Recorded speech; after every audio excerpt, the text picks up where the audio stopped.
네, 우리 친구들 안녕하세요. 오늘 초등 한자 교육 두 번째 시간입니다.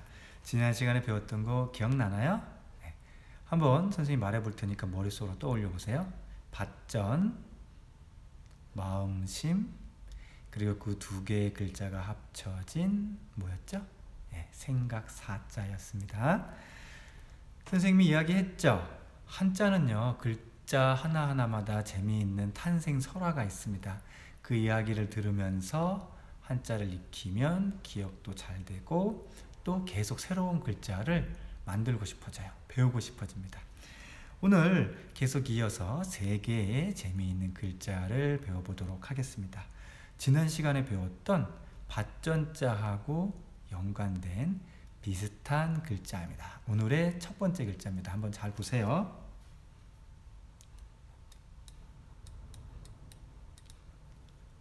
자, 상당히 비슷하죠? 이 부분은 밭전이랑 되게 비슷해요. 그런데 뾰족하고 튀어나온 것이 있습니다. 이게 뭐지? 이게 무엇을 뜻하는 걸까? 네, 밭에 싹이 난 모습입니다. 밭에 싹이 났어요. 그러면 사람들 기분이 어떻겠어요? 물론 좋겠죠. 뭔가 나왔네. 자, 한 사람이 물어봤습니다. 저기 밭에 무언가가 싹이 텄어. 아무것도 심지 않았는데 무슨 까닭으로 저게 올라왔지? 저게 뭘까?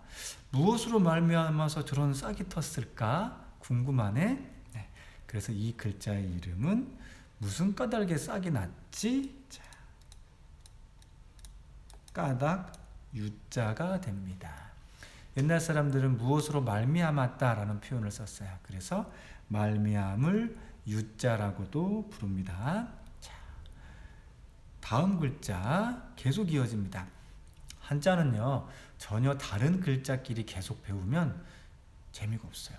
기억하기도 어렵고요. 금방 잊어버려요. 배운 글자와 비슷한 글자를 계속 이어서 배우는 것이 좋습니다. 그리고 그런 까닭에 이런 이름이 생겼구나. 아하 하면 오래오래 기억납니다.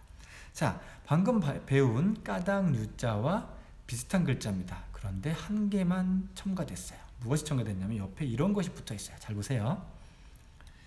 자, 점을 3번 찍고요. 거기에 까닭 유자를 적어 넣습니다. 밭에 싹이 난 모양의 글자 까닭 유자가 있었고, 근데 그 옆에 물이 있어요. 이 점 3개는 삼수변이라고 해서 물을 뜻합니다. 그냥 물방울 3개의 모습이라고 생각을 하세요. 이게 무슨 뜻일까? 밭에 싹이 났으니까 물을 주라는 뜻일까?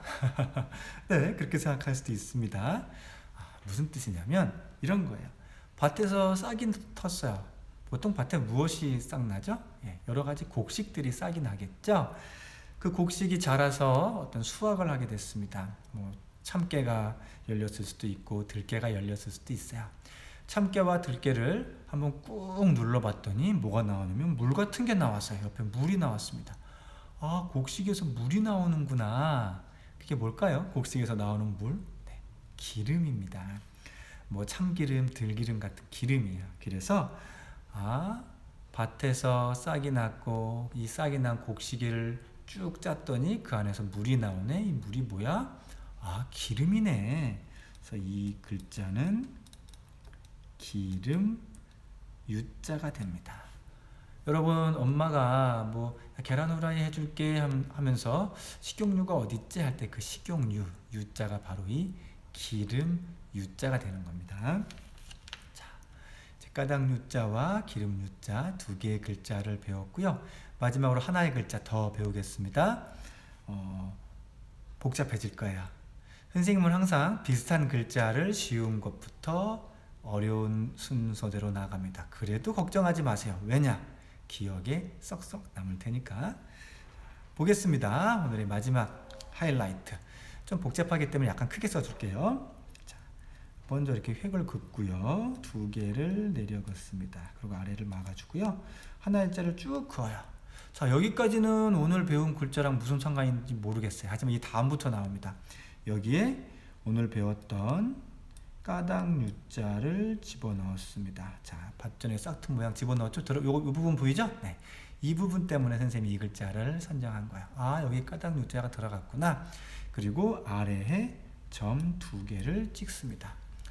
아, 이 글자 복잡하네. 기름 U자가 들어갔는데 무슨 뜻일까? 자, 설명을 해 줄게요. 중간부터 설명을 들어가겠습니다. 자, 이게 무슨 모양이라 그랬죠? 까닭 U자가 무슨 모양이라 그랬어요? 예, 싹이 튼 모양이라 그랬어요. 밭에 뭐가 뭔지 모르겠지만 싹이 텄어요. 그냥 싹이 튼 채로 세월이 많이 흘렀어요. 얼마나 많이 흘렀냐면 윗부분 봅니다.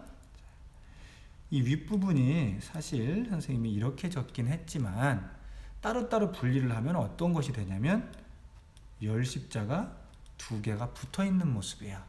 이 열십자가 의미하는 건 하나마다 10년을 뜻해요. 10년, 또 20년. 예전에는 10이라는 숫자가 상당히 어떤 오랜 시간을 뜻합니다. 그런데 10년이 2개나 됐으니까 10년이면 강산도 변한다는데 그러한 10년이 몇 번이나 들어갔어요? 2번이나 들어갔어요. 2번이나 들어갔고 2번이나 들어간 것에도 모자라서 또 1년이 더 됐어요. 그럼 몇 년이에요? 21년이 흘렀어요. 아, 밭에 싹이 났는데 싹이 난 채로 20 하고도 1년이 흘렀습니다. 그러면 그 밭은 어떻게 될까요? 아무도 관리를 하지 않고 물도 주지 않고 그냥 21년이 흘러버렸어요. 그럼 어떻게 될까요? 그 밭 전체는 여러분 혹시 사방팔방이라는 이야기 들어봤나요? 매우 넓은 온갖 곳들을 얘기하죠.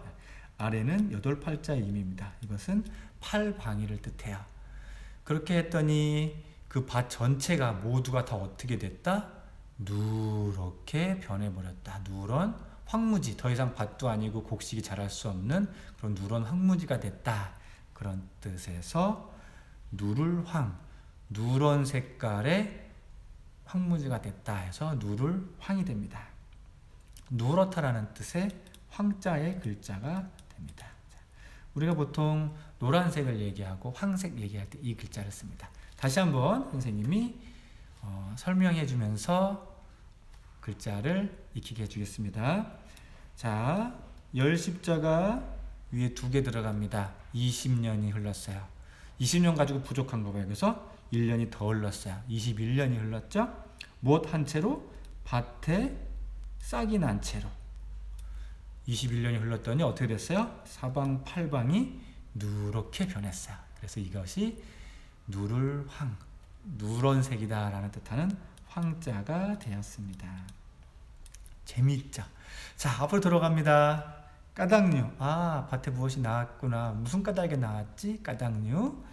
옆에 삼수변, 물방울을 뜻하는, 물을 뜻하는 삼수변을 찍고 나면 밭에 나는 곡식을 꽉 짜고 놨더니 물 같은 게 나왔어. 그것은 바로 기름이야. 기름류. 그리고 조금 더 어려워졌습니다. 자, 말미암을류 까닭 유자가 가운데 들어갔어요. 20하고도 1년이나 지났어요. 무엇한지 밭에서 싹이 난지. 그리고 났더니 어떻게 됐어요? 사방팔방이 누렇게 변했어요. 누를황입니다. 어땠나요? 이제 까닭류, 기름류, 누를황 다 기억할 수 있겠죠? 네, 글자는 이렇게 이야기를 통해서 비슷한 글자로 익히면 오래 기억됩니다. 그리고 다음 글자가 또 기대될 거예요. 다음 시간에 또 다른 재미있는 3개의 글자를 들고 선생님이 찾아오겠습니다. 다음 시간까지 건강하게 안녕.